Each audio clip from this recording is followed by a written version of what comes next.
Good evening, everyone. Welcome to Scrutiny Committee on the 5th of June 2024. Item 1 is the election of a chair. So can I have a proposal for nomination, please? Got a proposer for Catherine Miles from Councillor Altaf Khan. Have I got a seconder? Councillor Jarvis, and a vote, please. Thank you. That's Councillor Miles as the Chair of Scrutiny Committee for 2024-25.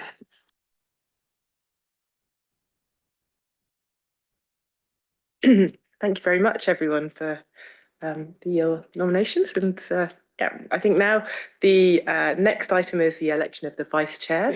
I'd like to ask for nomination.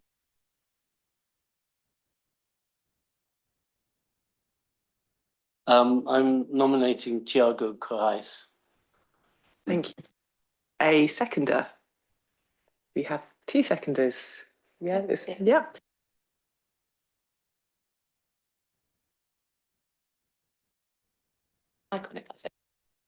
Did you say you were substituting in, James? Yeah. I wasn't sure that substitutes could nominate or vote for chair. Yeah, so any substitutes have the same rights as any members on the committee. There's nothing that says they have different ones. Okay, thanks for the clarification on that. Any further nominations? No. Okay, can we take a vote then, please? Oh, all those in favour? Yeah. I think that Councillor Corrais is duly elected as. I'd like to hand over to Alice, who will read out the apologies and take the next steps. Thank you. So we've received apologies from Councillor Stairs, and we've got Councillor Henwood substituting for her, and Councillor Corrais, and we've got Councillor Fry substituting for him. Thank you very much. Do we have any declarations of interest on the agenda today? I can't see any. I don't have any chair's announcements for today, so in which case we'll move on to item number 6, which is the minutes for the last meeting. I understand we've got at least 3 members of the committee, maybe more, who were at the last meeting. Would you like to propose the approval of the minutes? One of those. Okay, all 3 have proposed. So in which case, yeah, one of you is the seconder. And can we vote to approve those minutes then, please? Yeah, looks like everybody has signed those then. Thank you. On this point, I do understand that there were 2 items in the minutes that are to potentially take forward to the long list of scrutiny items for next time. Is that correct? So the adult exploitation and also the tourism issue. So if we can let those, please, Alice. Thank you. So Alice, we're moving on to item number 7 on the operating principles of scrutiny, and I'd like to ask you to introduce the report. Thank you. Thank you. So this report seeks committee agreement to the scrutiny operating principles for the 2024-25 municipal year. They're broadly similar to those of previous years, and they set out the key principles for how the scrutiny committee will operate and its panels and review groups. The proposed operating principles are included at Appendix A to the report. In previous years, the committee has delegated responsibility for scrutiny of certain issues to specialist standing panels, and it's recommended that the panel re-establish the following standing panels for the upcoming municipal year. So that's Finance and Performance panel with 4 seats, Housing and Homelessness panel with 6 seats, and Climate and Environment panel with 4 seats. Following a review of arrangements for company scrutiny, it's recommended that the scrutiny of executive decisions made in relation to any companies wholly or partly owned by the council be included within the remit of the Finance and Performance panel, effectively replacing the previous company scrutiny panel, which has not met as a standalone panel since 2022. And there's more detail on that set out in the report, and happy to take any questions on that. It's also recommended that the committee re-establishes the budget review group, the same membership, including the chair of the Finance and Performance panel. Political groups have made nominations to the respective panels as per the revised cross-party principle guide for political balance on panels and review groups, which are set out in the report. The committee is required to agree the membership of panels and is also required to appoint chairs. The committee is also asked to agree the schedule of meetings as presented in the report, which were previously agreed by council as part of the overall programme of meetings. And assuming the recommended standing panels and review group are re-established in 2024-25, there's capacity within the scrutiny function for approximately a further 4 meetings. So the committee is recommended to consider whether it wishes to establish a new review group with a remit of the committee's choosing, or it could choose to allocate meetings to panels if they need them. It's recommended that this actually be kept under review while work plans develop, and we can make a formal decision at a later date. Preliminary work plan up to September is included in Appendix B to the report. Last week, following publication of this agenda, an updated forward plan was published. So it's recommended that the leisure investment programme item scheduled for July Cabinet be added to the July work plan. That report is seeking approval for the leisure investment programme into the Council's leisure facilities and the associated capital budget necessary to deliver that. And it's also recommended that the Citizen Experience Strategy Progress Report be added to the July agenda as well, which would take the item numbers up to 4, as that item is due to be brought forward to July Cabinet rather than August. In addition, the committee is asked to send any ideas for scrutiny commissioned items for this year to me by email for consideration at the committee's July meeting. And also just to note, a scrutiny guide for councillors is also included at Appendix D for information. Thank you. Thank you very much. Do we have any comments or questions? Thank you. Yes, we've got 3. I saw Councillor Rowley first, and then we'll come to this side just for balance and then. Thank you, Chair. As you know, when there was a company's standing panel, it had an advantage of that was that scrutiny was a standing item on the agenda of shareholder meetings. Is it proposed that the finance panel will also have the right to go to speak as a matter of course at shareholder meetings if there's an issue that a member of finance panel wants to speak on? So I don't understand that's necessarily the proposal at the minute, but I can find out. I think the proposed arrangements are following a review into what is best practice and allowing both entities to kind of carry out their business as needed. But I can certainly take that away and bring it back to committee. Thank you very much. And we'll come to Councillor Jarvis and then Councillor Fye. Thank you, Chair. I was just wondering if you could clarify the process for the appointment of chairs for the panels, which is listed in item 4, part 4 of this report. Thank you, Alice. Would you be able to? Thank you. Yeah, so the appointment of panel chairs. So in the report, you'll note that there are some proposed chairs that we've received nominations for. It's up to the committee who they appoint as chairs, and panel chairs can be from any political group. They just can't be an executive member as per normal scrutiny rules. Thank you for the clarification on that. Councillor Fye, please. Thanks very much. I'm just trying to remember when Alice said 4 meetings, there's enough capacity for 4 meetings a year. Of course, the budget panel is, I know, subsumed within the finance and performance. I'm not sure whether together they actually ended up with more than 8 meetings in a year, but that's maybe worth checking. But no, my question was a procedural one, which I know I've checked earlier with Alice, and I think she's passed by you, Chair. I mean, there's currently a rule, I believe, that to be on these panels, I mean finance and so on, you cannot have substitutes. There wasn't enough agenda, really, delayed reports and other things to have the meeting scheduled for this month. And so there was trying to find a date in July to get it before Cabinet. I think it's impossible to get all the members of the panel to be around at that time. So I was going to ask the permission of this scrutiny committee to allow a substitute on an exceptional basis for that meeting. Thank you. Thank you, James. Has anyone got any reflections on that point? It's fine.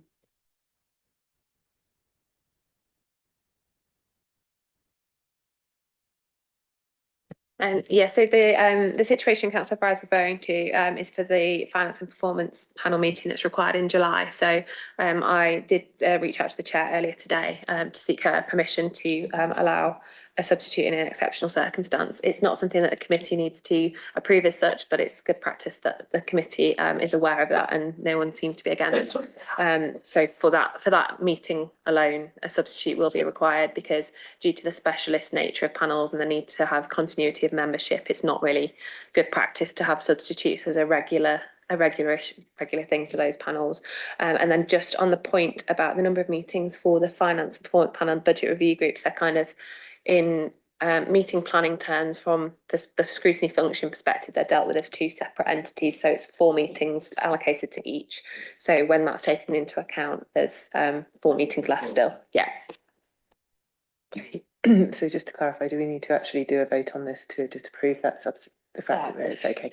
All right, then in which case, any further, Councillor Jarvis, please. Might be jumping the gun here, but just with regards to panel chairs, I would like to propose Emily Kerr for the chair of the Climate and Environment panel. Noted, thank you. Do we have a seconder, please? We have 3 seconders, excellent, I know. Yeah, take your pick, thank you. What I propose then we will do is, we've got a number of recommendations in this agenda item, and so if we can go through each one by one, that then allows us to make a vote or take a vote on the panel chairs, if that's okay. Any final comments or reflections from anyone? No. Okay, in which case then, the first item that we're being asked to agree in terms of recommendations is the proposed committee operating principles for this coming municipal year, set out in the Appendix A. All those in favour, support that, please raise your hand. Yeah, that's approved, thank you.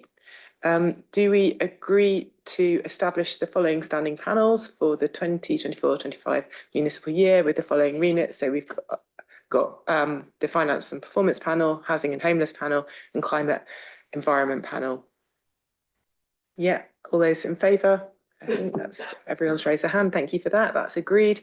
In terms of the point number 3 on page 15 of your pack, so this is agreeing the allocation of seats on standing panels to the political group. So this is the political composition. All those in favour of that, please raise your hands. Okay, I think everyone's agreed to that. Thank you. And then item number 4 is around the appointment of members and chairs of the Finance, Performance, Housing and Homelessness and Climate and Environment panels, and in due course any other panels. With this, I think first of all, just to clarify, is everyone happy with the allocations of the people at this stage? This is the people, not necessarily the chairs. I think we'd maybe take a vote on the chairs in a second. Is everyone happy with the allocations? Yeah, okay. Well, I guess we ought to raise our hands if we're all in favour of that. Oh yeah, of the people. Yeah, of the membership, thank you. Now, if we then proceed to the vote on the chairs, we have a so far uncontested proposed chair for Finance and Performance panel of Councillor James Fry has been put forward. Do we have to, may I just clarify, do we need to receive a nomination for that, or we just accept it in the paper? We can accept it in the paper. Okay. Unless anyone's against. Are there any other? Sorry, I don't want to do myself down, but I thought that it was actually decided at the first meeting of the panel. No. Okay. Yeah, please, if you can clarify. Yeah, so just to clarify, the appointment to panels and the appointment of chairs to panels is within the remit of the scrutiny committee itself.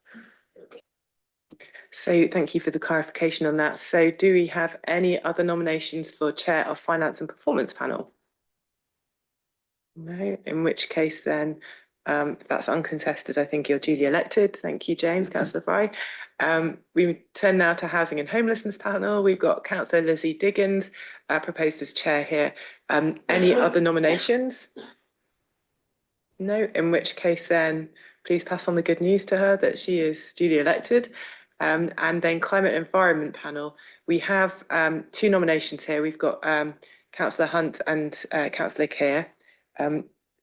How do we word this, please?